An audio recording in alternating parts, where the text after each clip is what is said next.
Hello, I'm Kieran.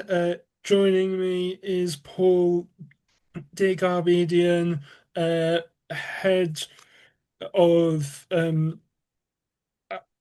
Marketplace trends yeah, at at Comscore. Comscore. Yeah, Here to talk to me about the 2025 worldwide box office. Thank you for joining me, it's great to be Paul. here. Thank you, Kieran.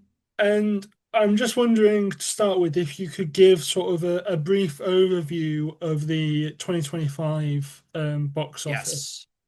So worldwide. 2025 was a very interesting year. The domestic final box office total for 25, meaning US and Canada, domestic box office $9.05 billion in box office. We made it over the $9 billion threshold. We weren't sure about that until we got all the residual numbers in our Comscore system. Even after the end of the year, we're still backfilling grosses, wound up at 9.05 billion. The international box office, meaning everything outside of the US and Canada, generated $24.2 billion in box office for a grand worldwide total box office, theatrical box office of $33.2 billion. And as far as the studio breakdown, Disney was number one, Warner Brothers was number two, Universal number three, Sony number four, and Paramount rounding out the top five studios at the box office in 2025. So most of the legacy kind of well-known established studios still dominating at the top there. That's right. And by virtue of the fact that, I mean, like for Disney, obviously they have Marvel, Pixar, Walt Disney Feature Animation, Star Wars brands under their umbrella, not to mention 20th Century Studios, which Avatar is released under, being a legacy from when they acquired Fox. Warner Brothers, of course, has New Line. Their collaboration with Apple, let's say on the movie F1. Universal has Blumhouse and Illumination under their wing. So that gives them additional horsepower. So any of the studios that are outside of those top five studios, they may be punching above their weight, like a Lionsgate, for example, which had great success with The Housemaid towards the end of 25, and it still continues right now. So the others, and Paramount as well, Yeah. has had strong success, obviously. But the studios that are outside of that top five, it doesn't mean that they're not doing well. They just may not have the collective horsepower of all those brands, all those production companies, all those franchises under their corporate umbrella. Yeah.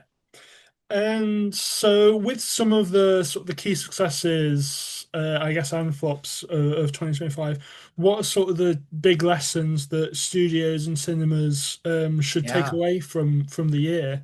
Well, it looks like these trends are going to continue in 26, so that's a good thing for the industry. First and foremost, PG rated movies. Our Comscore data showed in 2024, for the first time ever, PG movies outgrossed PG 13 movies. And then, of course, last year, 2025, PG movies outgrossed PG 13 at the domestic box office, earning close to $3 billion. To be fair, though, PG 13 also earned just over $2.9 billion, but PG movies were slightly ahead of the PG 13 movies. And the top two movies of 25 were a Minecraft movie and Lilo and Stitch, both PG rated movies. Wicked for Good was a PG movie. Zootopia 2, which is closing in on 1.7 billion, also PG. So that was a huge takeaway. Family films around the world are really resonating. And then horror movies had their biggest year ever at the box office in 2025, domestically pulling in 1.4 billion, a lot more than that worldwide. But Yeah. certainly, it's interesting too, Kieran, how what could be more different than a PG rated family film and a horror movie, yet those two very different genres having great appeal to audiences around the world. Do you see the success of family movies and horror movies continuing into 2026, even Yeah, tricky and to? there's so many big horror movies coming out in 26 as well. And I mean, on the family film front, I mean, uh, Toy Story 5, Minions 3, there's so many family movies on the way this year, and horror movies as well. 28 years later, Bone Temple is out right now, and we're going to see more of that in the mix, more of those horror movies and PG rated movies in 2026. So that's good, but we also want original movies as well. You know, A24 has some really cool movies on the way. I've been seeing some trailers for their movies on the slate for 26. So we don't want it to just be about blockbusters. It's also about films like Marty Supreme, for example, which is still in theaters, Song Sung Blue, you know, the more independently minded films. But the movies driving the box office really seem to be that the known commodities. However, you know, if you look at a movie like F1, the movie, that's an original. Weapons was an original. Sinners is an original. The Housemaid, while based on a novel, is still an original movie. And those films have done, Marty Supreme is an original, have done very well. So it's kind of it's really up to the audience, and really the marketing is key in grabbing the audience and getting them to come out to the movie theater. Yeah. So have any other trends stuck out to you, or are those two biggest? Well, I think also the increased popularity or ever increasing popularity of premium large formats, which I call premium formats, because not all premium formats are larger than, you know, like the Yeah. IMAX, Dolby Vision, and the like. So I think you know, even though consumers are very price sensitive, they definitely want to have the biggest, baddest, and by baddest I mean good experience in the movie theater. And so the IMAX, I mean, if you look at IMAX's you know, it really is for that company. 25 was just a watershed year for IMAX, but all the premium formats are seeing an uptick in the percentage of box office according to our Comscore data, and that says a lot. And I think a lot of it too is not just driven by the visuals, but by the sound. I mean, if the sound quality in those premium formats is just incredible, so that's a big part of it too. But also it's filmmaker driven as well, in part. If you have a Denis Villeneuve or Christopher Nolan who Yeah. often shoot on IMAX cameras or shoot with the premium formats in mind, audiences know that. Audiences are very savvy and they know that. And then on the music side, for instance, the Pink Floyd live, you know, at Pompeii, that was incredible to see that in IMAX. The sound literally shook the auditorium for that, and that was you know, filmed back in the 70s. But and then Stop Making Sense, Talking Heads. You have a lot of events, cinema, Met Opera, and the like. The Fathom events are big, Trafalgar as well, and then international cinema. I mean, there's so many trends that kind of came to light in 25, Kieran, like, you know, K-pop Demon Hunters, Yeah. Demon Slayer, Infinity Castle, Nija 2. So you have like Chinese cinema. Indian cinema has been huge as well, not just in India, where it's incredibly popular, obviously, and what a great film culture in India that's powering that. But audiences around the world and in the US are definitely embracing, you know, like Chainsaw Man, for example, another hit. Those are kind of unexpected, but now I think, you know, seeing Sony Crunchyroll and how they've teamed up on that, and the Crunchyroll films and Sony distributing, that's very powerful. So theaters need content. There's a lot of it out there, and a lot of new and different content. Mm.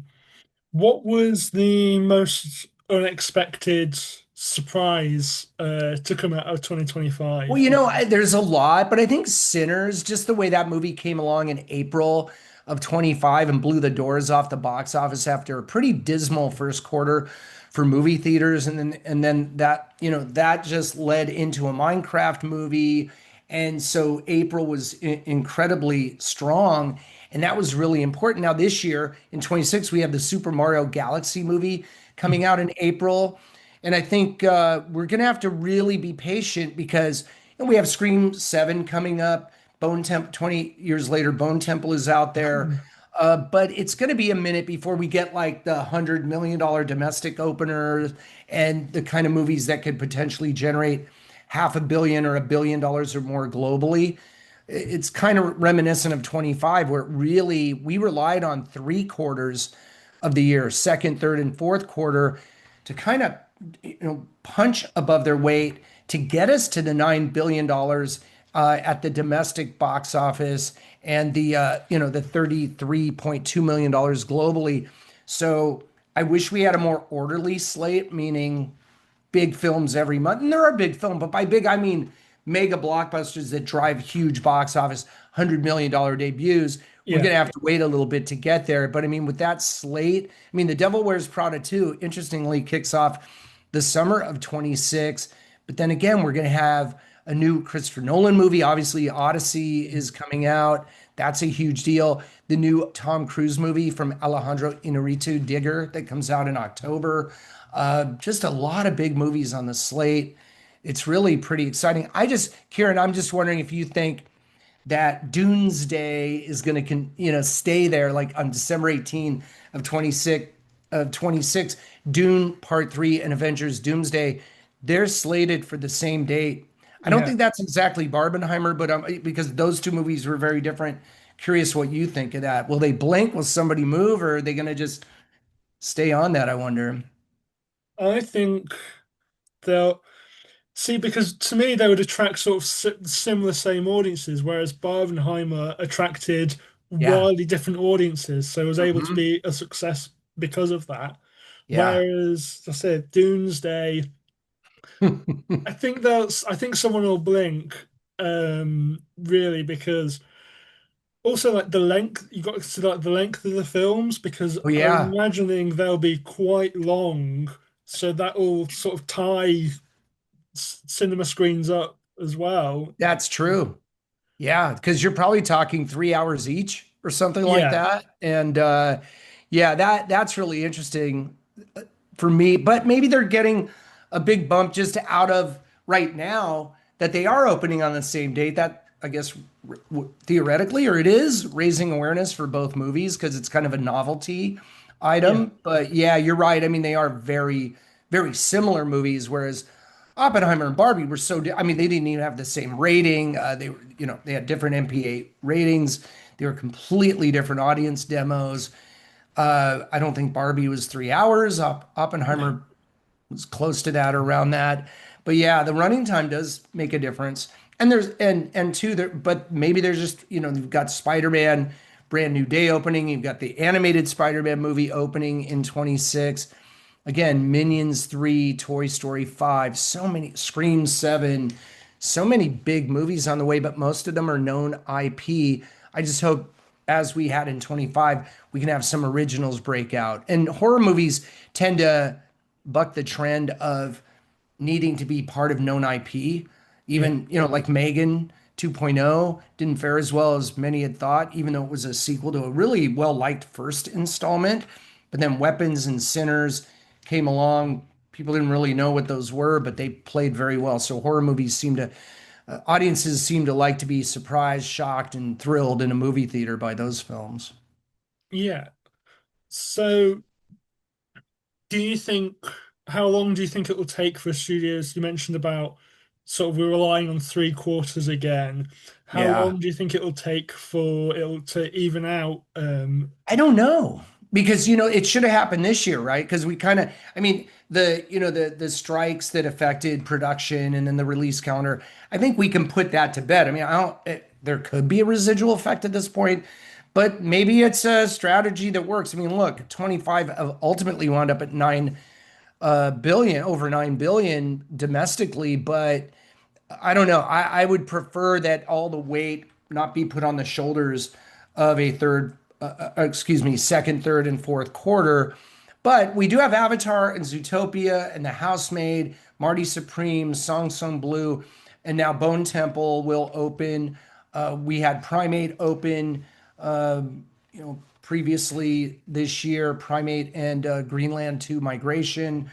Those movies move the needle a little bit, but I think it's really about Zootopia. I mean, Zootopia is insane. It's about to go into, as we speak now, into its eighth weekend. It's still going to be a top five, if not top 10 movie, $1.7 billion. And I always think, too, like when a family movie gets to over a billion, that's built on the back of a lower ticket price for a majority of the tickets sold, which are children's admissions. So, which makes getting to those numbers even more impressive, in my opinion. Yeah. Yeah, and I suppose as well we've got other big Moana, the live action Moana, isn't that that's coming this year as well, isn't it? Yeah, So, that's right. So it's a pretty exciting year. I think though I think the worries about consolidation, about the mergers, about mm, streaming companies owning movie studios is causing a lot of concern. I think the windows are of a concern. I think there's this, I mean, there are challenges that are already there, but I think clearly theater owners, they want as much content as possible. They want a reasonable window, not 17 days, longer than yeah. that. And they want great movies coming down the pipeline. But I think they're very happy to have Fathom events, Trafalgar, independent cinema, international cinema, fueling box office and driving people to their theaters, not just buying tickets, but buying concessions and food and drink and all that. So it's pretty exciting. It's never boring, that's for sure. Yeah. One last question. Do you think like event cinema will continue to sort of rise in prominence and cinemas leaning into those kind of Yeah. events more and more? Yeah, I do. I think event cinema is so key, and I think people are really embracing that. Audiences are kind of getting, I was brought up on the traditional narrative film in a movie theater where literally you had to go to the box office to buy your, paper ticket and then go in. And now we're living in a world where it's not just narrative film that's driving box office. It's event cinema. It's one-off concerts, opera, uh, some of those debut around the world and can generate a ton of box office, like BTS, for example, and the success of those. And then you have movies like K-pop, Demon Hunters, which was, or when it hit movie screens in theaters, it had been on Netflix for months and still drove about 18 million in box office when it opened in theaters. So I think that shows the streamers, or at least it should, that theatrical release really adds value and still has value, even though a movie might be available on a small screen. People will still go out to see it on the big screen because that's a very different and unique, and I think just the preferred experience, particularly for content that was built for the big screen by filmmakers who in that was their for whom that was their intention. So I want to see that continue. Yeah, that's great. Uh, Thank you for spending the time to chat to me. Of course. Thanks, Kieran. I admire your work. I watch all your presentations that are on LinkedIn and elsewhere. So it's really cool to talk to you. Thank you so much.